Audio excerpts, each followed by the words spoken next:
I said this before and I'll say it again. Everybody's got gaps in their gaming knowledge. No matter who you are, there's always that one series or classic that somehow slipped through the cracks. For me, one of those gaps was Resident Evil.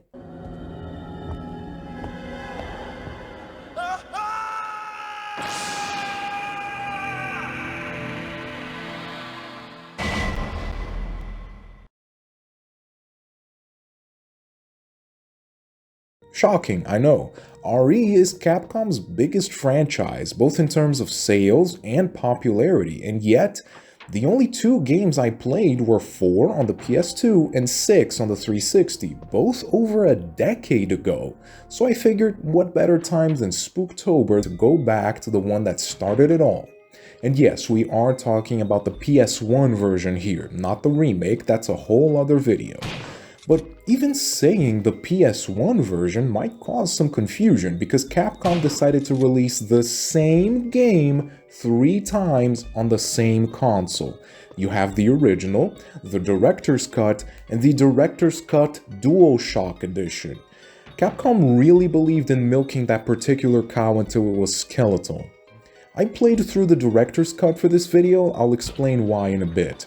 Oh, and just before anybody comments, yes, I'm aware that the series is called Biohazard in Japan. Yes, I also think Biohazard is a much better name. Resident Evil just tells you that the game takes place in a house, but it becomes meaningless as early as the second game in the series. Biohazard, while a bit more generic, at least paints a better picture of the series as a whole. Science gone wrong, monsters, and viruses that make everything awful. Regardless of how you call it though, let's talk about what happens in this mutant science experiment of a game.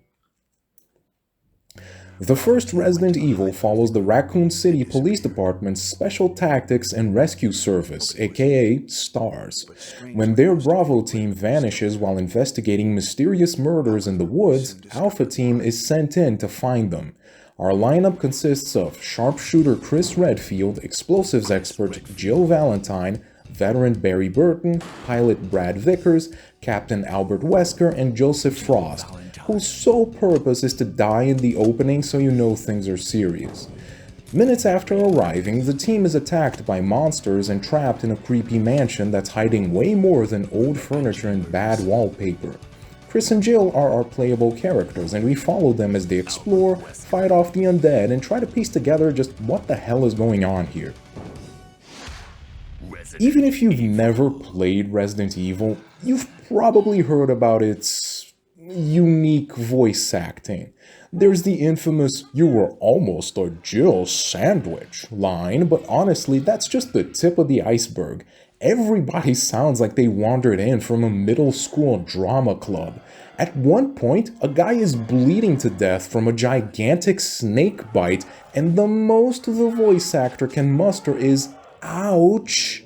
Yeah, the writing's not great either, but it's charming in that B-movie kind of way. You're not here for complex character arcs, you're here for creepy hallways, weird monsters, and dramatic pauses, and that's exactly what you get. Thing is, despite the goofy delivery and clunky dialogue, the game still manages to be genuinely tense, thanks mostly to its atmosphere and game design.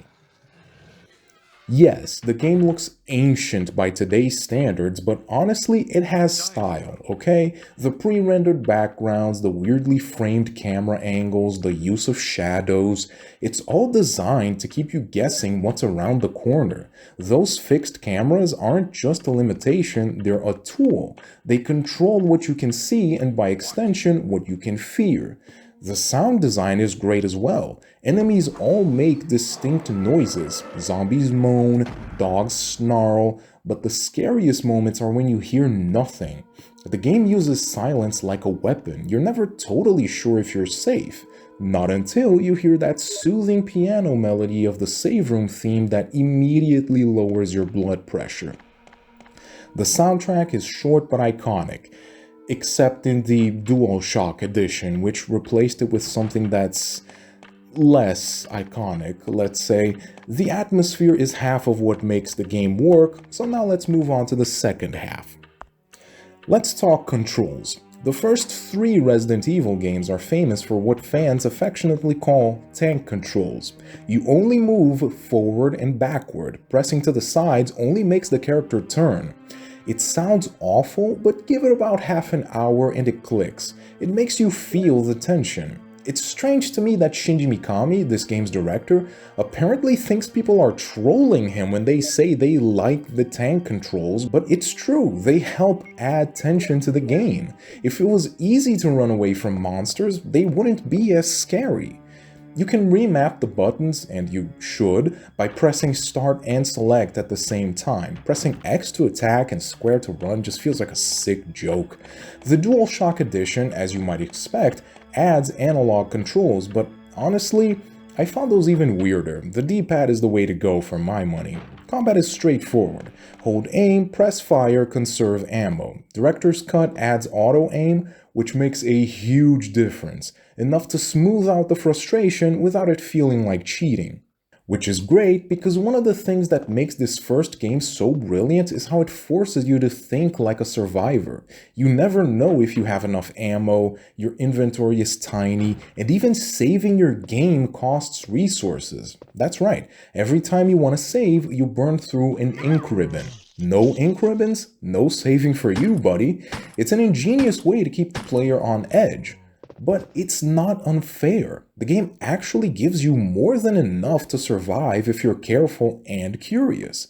Exploration is everything. That's how you find the ammo, herbs, and keys that keep you alive. That's another cool thing, because you never know if that room you haven't explored contains a much-needed healing item, or a key for progression, or a zombie ready to munch on you. Sometimes a single room has all 3. And then there's the mansion itself, practically a character in its own right. It's one of the most famous locations in gaming history. Bizarre architecture, creepy art, and puzzles that make you question just who the hell designed this place. Like, I just imagine what day-to-day life in this place was like before the zombie outbreak. Like, really? Every time the people in the house want to visit the gardens, they have to run around for an hour collecting crests? But anyway, that's part of the fun. The puzzles make you pay attention, and by the halfway mark of the game, you'll know the layout so well it's almost comforting. And then a hunter jumps out and ruins your day. Speaking of which, how about those enemies, huh? Zombies are slow but dangerous in groups. Dogs are fast but dumb. They're easy to bait if you stay calm. Hunters, on the other hand, are absolute bastards. They only get introduced in the second half, and yeah, there's a reason for that. Save your best ammo for them because they hit hard and jump high. There are other enemies, but they're very rare and not that much of a pain in the ass. The boss fights are fine. None really stick in my head as being like unfairly hard or anything, and just about every one of those guys goes down if you just follow the basic strategy of running away and opening fire with your best gun.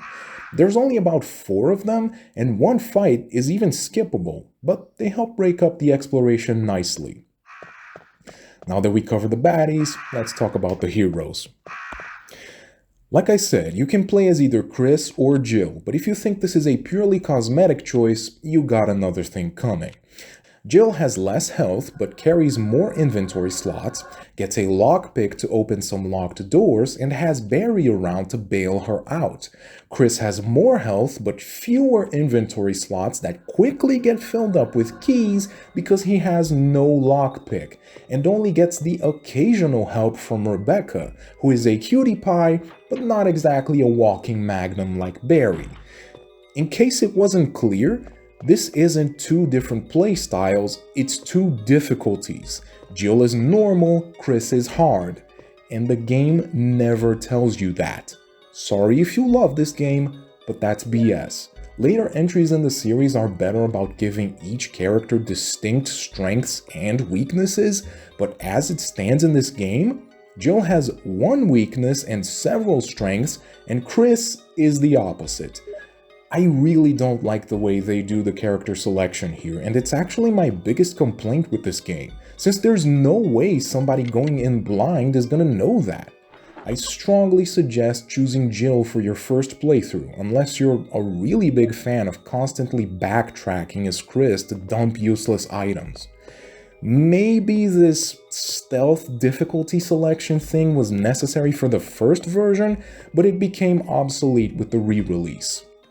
The Director's Cut adds 2 new difficulty modes, Training Mode, which is basically easy, and Advanced Mode, which isn't your standard lazy hard mode. Yes, enemies do more damage here, but they also add new camera angles and, more interestingly, rearrange virtually every key item in the game to be in a different location. The rearrangement part is genius. The challenge in this game doesn't just come from the enemies, especially since you're encouraged to just run away from a lot of fights. No. The challenge also comes a lot from exploration, and rearranging the items like that messes with your expectations. Even veterans now have to explore again, rediscovering what goes where. It makes replaying the game actually exciting, not just, same mansion, different day. Plus, you get some cool alternate costumes for Jill, Chris, and Rebecca. Always a win. In general, I really like how gamey Resident Evil 1 is. You get alternate costumes, if you beat Advanced Mode you unlock a new weapon, you're encouraged to find secrets. I really love that kind of stuff. So yeah, if you're curious to see an early example of the survival horror genre, play the Director's Cut, pick Jill, and just take your time soaking it all in. I honestly didn't expect to like this game as much as I did. It's clunky, it's cheesy, the Chris playthrough annoyed the hell out of me, but the game is also brilliantly designed. The tension, the exploration, the way it weaponizes limitation, it all just works. Resident Evil didn't invent the survival horror genre, of course, it wasn't even the first 3D example of it, but this game still feels like it's revolutionizing an entire genre in real time, like the devs were figuring out what horror games could be as they were designing it, and somehow that awkwardness makes it even better. It's not just a survival horror classic, it's a reminder that sometimes a little jank and a lot of atmosphere can create something truly timeless. So go ahead, once again, enter the world of survival horror. Good luck! That's it for today's video. If you enjoyed it, please like, share, and subscribe so you don't miss what's coming next, because for the 4th and final entry in this year's Spooktober marathon, we're doing something special. I'm gonna re-review a movie. I deleted several of this channel's older videos because I just didn't think they were that good. So now it's time to re-review a horror classic, Nosferatu. But wait, you might be saying, which version of Nosferatu? The 1922 original? The Werner Herzog remake? Or the Robert Eggers movie from 2024? Answer? Yes. See you next time.